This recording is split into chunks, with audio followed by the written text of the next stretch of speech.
Bismillahirrahmanirrahim. Assalamualaikum warahmatullahi wabarakatuh.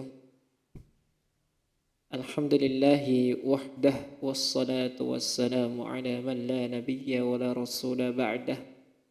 Allahumma salli wa sallim wa barik ala Muhammadin wa ala alihi wa ashabihi ajma'in, amma ba'du. Pertama, mari kita bersyukur kepada Allah Subhanahu wa Ta'ala yang telah memberikan kesempatan bagi untuk kita berjumpa lagi dalam pembahasan kitab ini. Kemudian kita berdoa kepada Allah Subhanahu wa Ta'ala, Allahumma anfa'na bima 'allamtana wa 'allimna ma yanfa'una wa zidna ilman wa imanan wa tuqan wa salahan ya rabbal alamin. Kita lanjutkan pada sesi kali ini. Kita sudah selesai pada halaman ke-21 ya. Halaman ke-21. Bawah sekali, wa kadzalika aidan. Kita akan lanjutkan pembahasannya. Saya akan baca lebih dahulu. Wa kadzalika aidan qad yu'radu lil 'abdi hajatun daruriyatun idza ishtaghala an su'aliha. Kemarin sudah dikasih contoh al-azkar al-muqayyad bi mahal makhsusah afdal minal qiraatil mutlaqah wal qiraatul mutlaqah afdal minal azkar mutlaqah illa an yu'radu lil abdi ma yaj'alu dzikra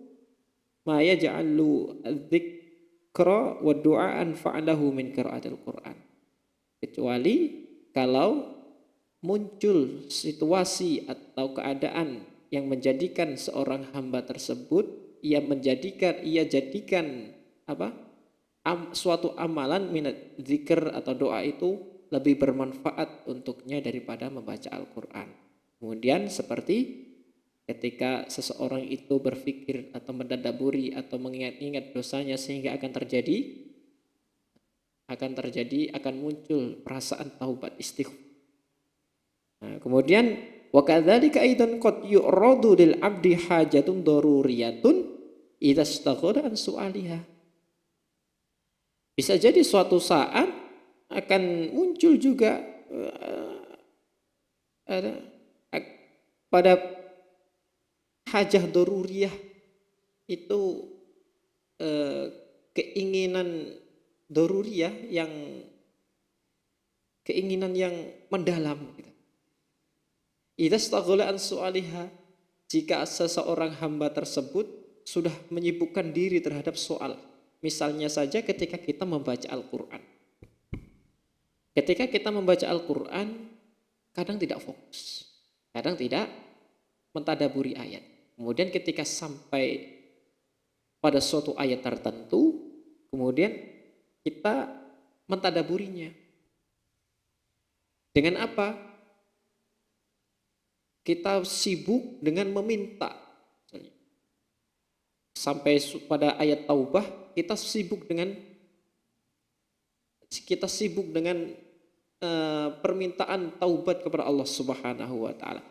Maka ketika kita sibuk dengan permintaan taubat, kita berhenti dari membaca Al-Quran, sejenak, kemudian kita fokuskan diri kita untuk meminta taubat kepada Allah Subhanahu wa Ta'ala, itu kadang lebih utama. Karena apa? Akan terjadi perasaan atau khusyuk daripada kita melanjutkan membaca Al-Quran. Seperti au dzikrun lam yahdur qalbuhu fi wa idza aqbala ala su'aliha wa du'a ilaiha ijtama'a qalbuhu kulluhu ala Allah ta'ala wa ahdatsa lahu tadarruan wa khusyu'an ibtihalan fahadha yakunu istighaluhu bid-du'ai wal halatu hadhihi anfa' wa in kana kullun minal qiraati wa dzikri afdala wa a'zama ajra. Begitu juga zikir, kadang seseorang muncul ketika ia berzikir kepada Allah Subhanahu wa taala, lam yahdur qalbuhu fihi. Dia tidak hadir perasaannya ketika ia berzikir kepada Allah Subhanahu wa taala, la ilaha illallah, tidak ada perasaan sama sekali, tidak hadir perasaan zikir tersebut. Wa idza aqbala ala su'aliha, tapi ketika ia berhenti sejenak dari zikir tersebut, kemudian ia meminta kepada Allah Subhanahu wa taala dengan penuh kekhusyuan, wa du'a ilaiha, dan meminta dan berdoa kepada Allah Subhanahu wa taala, ijtama'a qalbuhu kulluhu 'ala Allah taala wa ahdasa lahu tadarruan. Ketika kita sudah berzikir kepada Allah Subhanahu wa taala, tidak terjadi apa-apa, tidak terjadi kekhusyuan, tidak terjadi tadarru', itu merendahkan diri kepada Allah Subhanahu wa taala. Tapi ketika seseorang tersebut sudah berhenti sejenak, kemudian ia fokuskan untuk meminta kepada Allah Subhanahu wa taala, berdoa kepada Allah Subhanahu wa taala, maka situasi tersebut akan menjadikan hatinya hadir, akan mewujudkan munculnya tadarru' atau merendah diri, wa khusyuk, perasaan khusyuk, wa ibtihalan, begitu khusyuk.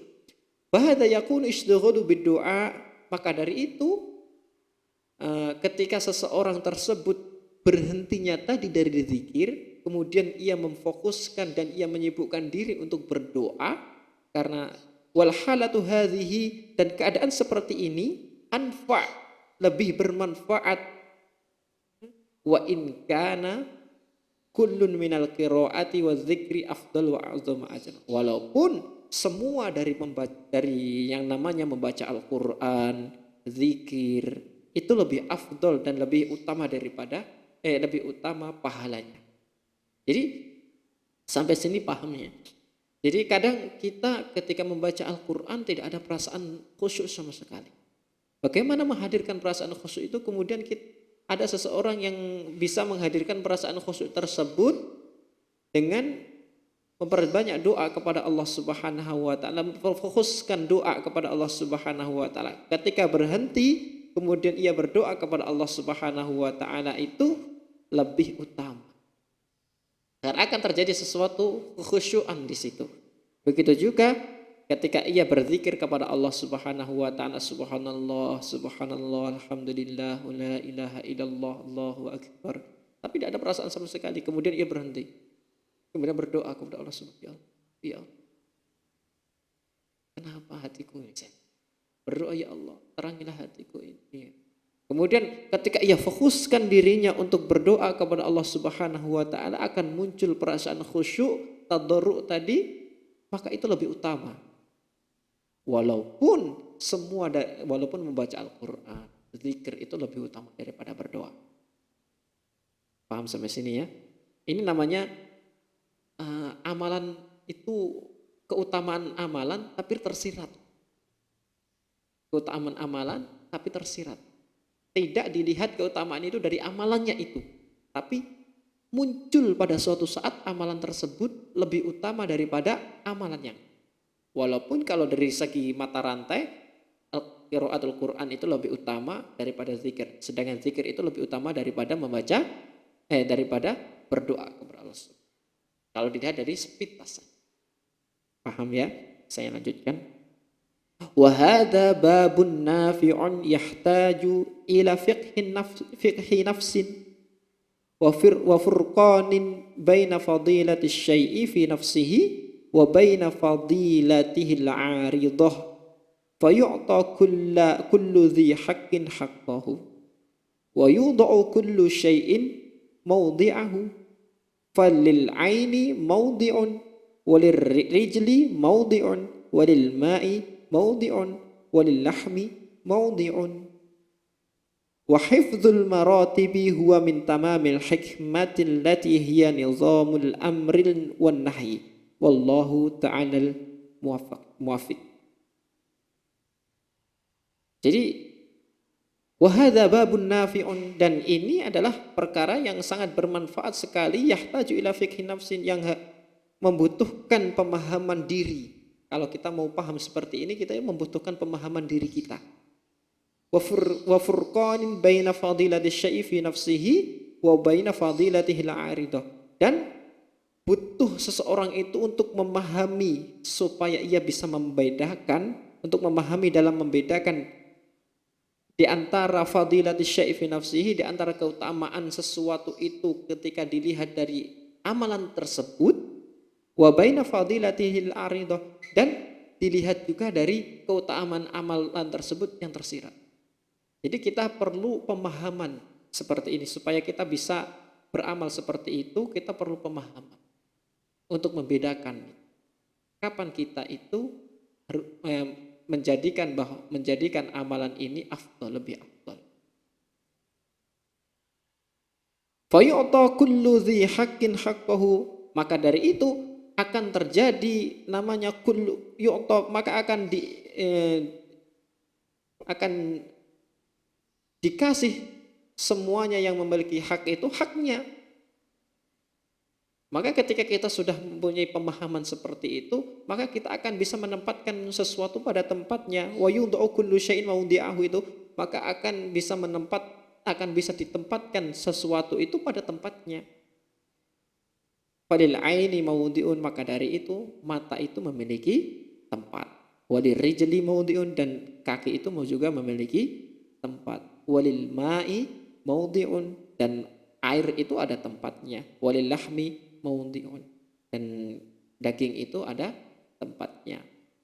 Maka dari itu tadi, kalau kita sudah memiliki pemahaman terhadap diri kita, kemudian kita memiliki pemahaman di antara keutamaan amalan itu, dari amalan ini dengan amalan ini, amalan dengan amalan ini, ketika kita sudah bisa menyatukan perasaan ini, maka kita akan tahu kapan amalan ini menjadi lebih utama daripada, kapan ini lebih utama daripada. Tadi contohnya sudah. Wa hifdzul maratibi huwa min tamamil hikmati allati hiya nizamul amri wan nahyi wallahu ta'ala. Dan menjaga maratib itu, derajat-derajat dari amalan-amalan tersebut, huwa min tamamil hikmati allati, maksudnya menjaga tersebut, jadi menempatkan tadi sesuatu pada tempatnya tadi adalah min tamamil hikmah, itu adalah dari kesempurnaan suatu hikmah, allati hiya nizamul amri wan nahyi, yang mana hikmah tersebut merupakan aturan Allah Subhanahu wa taala yang diperintahkan dan yang dilarang. Wallahu taala muwaffiq. Semoga Allah Subhanahu wa taala memberikan taufik kepada kita semuanya. Ila an qala rahimahullah, sampai berkata rahimahullah, wa qultu li Syekhul Islam Ibnu Taimiyah, dan saya katakan kepada Syekh Islam Ibnu Taimiyah rahimahullah ta'ala, yauman, pada suatu hari, su'ila ba'du ahli ilmi, ditanya ba'du ahli ilmi, beberapa ahli ilmi ditanya, su'ila, ditanya, ayyuma anfa'lil abdi, yang mana yang lebih bermanfaat untuk seorang hamba, at-tasbihu awil istighfar, tasbih atau istighfar? Tasbih atau istighfar? Ketika ditanya tersebut, at-tasbih atau istighfar, amalannya mana yang lebih utama, wahai Syekhul Islam Taimiyah? Ibnu Qayyim al-Jauziyah menanyakan tersebut. Ya Ibnu Qayyim, lebih utama mana, istighfar atau tasbih? Maka Syekhul Islam Ibnu Taimiyah tidak menjawab langsung spontan ini lebih utama, tapi memberikan sebab. Faqala, maka menjawablah, siapa yang menjawab? Syekhul Islam Ibnu Taimiyah. Idza kana thawbu naqiyan bil fal bukhuru wa ma'ul wardi anfa, wa in kana danisan fassabunu wal ma'ul haru anfa'u lahu. Kemudian Syekhul Islam Ibnu Taimiyah menjawab, idza kana thawbu naqiyan, kalau seandainya baju itu bersih, fal bukhuru, maka bukhur itu apa, yang dibakar kemudian wangi itu, ketika banyak di Arab itu namanya bukhur, apa namanya ya, itulah. Wa ma'ul wardi, dan air mawar atau air yang dicampur dengan bunga, atau air yang wangi, itu lebih bermanfaat. Ketika baju itu bersih, maka bukhur dan air yang wangi-wangian itu lebih bermanfaat. Wa idza kana danisan, kalau seandainya baju tersebut kotor, fasobunu wal ma'ul haru anfa. Maka dari itu sabun, wal ma'ul har dan air hangat itu anfa'lahu lebih bermanfaat baginya. Itu tadi tidak menjawab kalau lebih baik mana, istighfar atau tasbih. Apakah lebih baik tasbih atau istighfar? Kalau seandainya diri kamu itu memang bersih, maka tasbihlah gitu. Maka kalau seandainya dirimu itu kotor, istighfar untuk mencuci kotoran-kotoran yang ada di dirimu. Faqala li, kemudian Syekhul Islam menjawab dan menambahkan rahimahullah, fa kaifa wasdiyabu la tazalu danisa. Dan bagaimana padahal baju itu selalu la yazalu, kalau seandainya baju tersebut masih kotor. Ini kita kan tahu diri kita ini tidak pernah merasa bebas dari dosa.